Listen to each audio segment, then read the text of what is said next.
In a previous video, I talked about one form of asymmetric information known as adverse selection. In this video, I want to continue that discussion by talking about another form known as moral hazard. Now, moral hazard occurs when one party has an incentive to behave differently once an agreement is made. Now, the key point here is this occurs after the transaction occurs. In the case of adverse selection, that was something that occurred before the transaction occurred. For example, in the case of a lending agreement, hazard that the borrower has incentives to engage in undesirable, perhaps immoral activities, making it more likely that the loan won't be paid back. In the case of an equity contract, we sometimes refer to as the principal-agent problem or the agency problem, which I discussed a little bit in the adverse selection tutorial. That's the result of separation of ownership by stockholders, who are the principals, and from the control by managers, who are the agents. So again, the agency problem or the principal agent problem is the case where principals hire agents to do the work for them. When you hire a manager to run your business for you, that manager may not have the same interests that the owner does or the stockholders do. So that becomes a problem.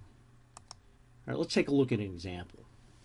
Suppose you become a silent partner in an ice cream store providing 90% of the equity capital. Okay, so you provide $9,000. The other owner, Steve, provides the remaining $1,000 and will act as the manager.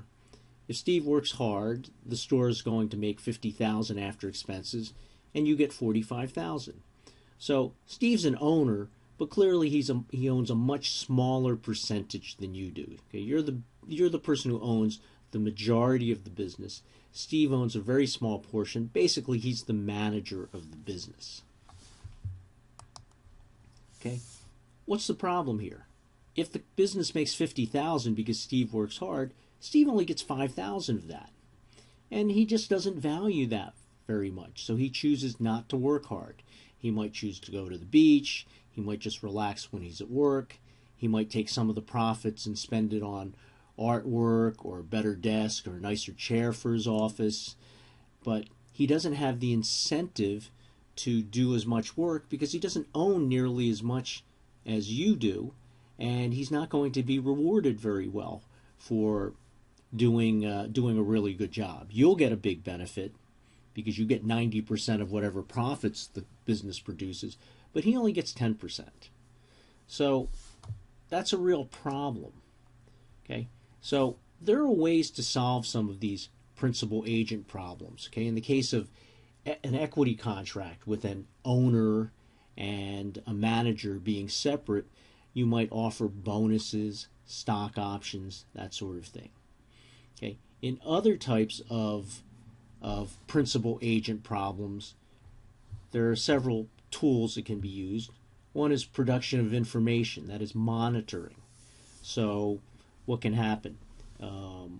People can look at the audited financial statements of a business to see what they're doing. Okay, that's a way to monitor the company and to monitor the manager. Government regulation may require increased information to be disclosed, okay, or to be filed with the SEC. You may use a financial intermediary like a venture capital firm. Venture capital firms reduce this moral hazard problem by requiring that somebody who receives money from their venture capital funds fund startup businesses, that the venture capital firm receives some seats on the board of directors.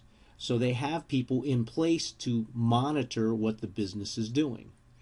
Okay. Debt contracts may stipulate money that has to be set aside in order to repay the principal. There may be other stipulations in the contract that help to reduce some of this principal agent problem. Okay. Even though we have some of these tools, there can still be a principal agent problem. Okay, one of the problems here with debt, or the moral hazard problem with debt, is it may create an incentive to take on very risky projects. And so let's take a look at a very simple example. Okay. Most debt contracts require the borrower to pay a fixed amount of interest and keep any cash flow above this amount.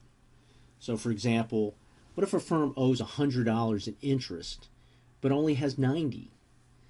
It's essentially bankrupt, and the firm has really nothing to lose by looking for risky projects that might raise the needed cash. And other ways to look at it, managers also oftentimes get big rewards if the company does well. So what do? Oftentimes they'll take big risks, because if the company goes bankrupt, they may lose their job. They'll just find a job somewhere else. But if the company hits big with that risky project, then they get a significant bonus. So that becomes a problem. Okay, we're trying to deal with this moral hazard. Some of the tools to solve moral hazard in debt contracts, you can check the company's net worth and their collateral.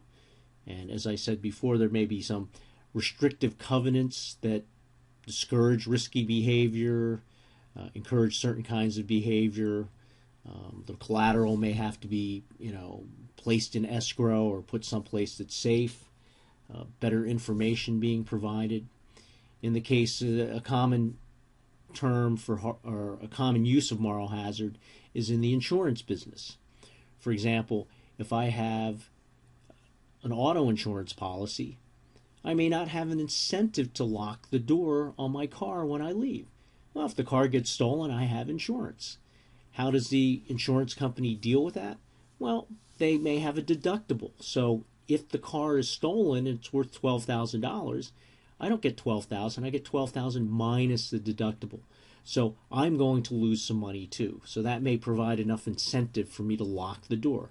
Same with homeowners insurance. I may, not care that someone comes and robs my house, but if I have to pay a deductible, if I have to pay for part of the loss, then I may have more incentive to lock the doors or to put better locks on my doors, perhaps to put an alarm system. They may give you a discount for an alarm system, again, to reduce the chances of moral hazard. Okay, we mentioned financial intermediation as another way to deal with the moral hazard problem. Okay, banks and other intermediaries have special advantages in monitoring. Okay, an individual may have a hard time monitoring a business, but a bank gains expertise in this area and may be able to do it quite inexpensively. Okay, so here's a little table that actually comes from a book by Mishkin and Eakins, and this gives you some information or some possible problems here and some possible solutions to the asymmetric information problem. For example, tools that can solve some of the adverse selection problem, private production, sale of information, government regulation to increase information, financial intermediation, collateral, net worth, moral hazard, and we discussed some of these. Again, this production of information and monitoring, government regulation again, financial intermediaries. Okay, many of the same things that solve the adverse selection problem. Contracts on debt, okay, collateral, net worth. Okay, so there are ways to deal with asymmetric information, and the adverse selection problem and the moral hazard problem oftentimes can be dealt with together through these same tools, such as enhanced government regulation, increased disclosure, uses of financial intermediaries, etc.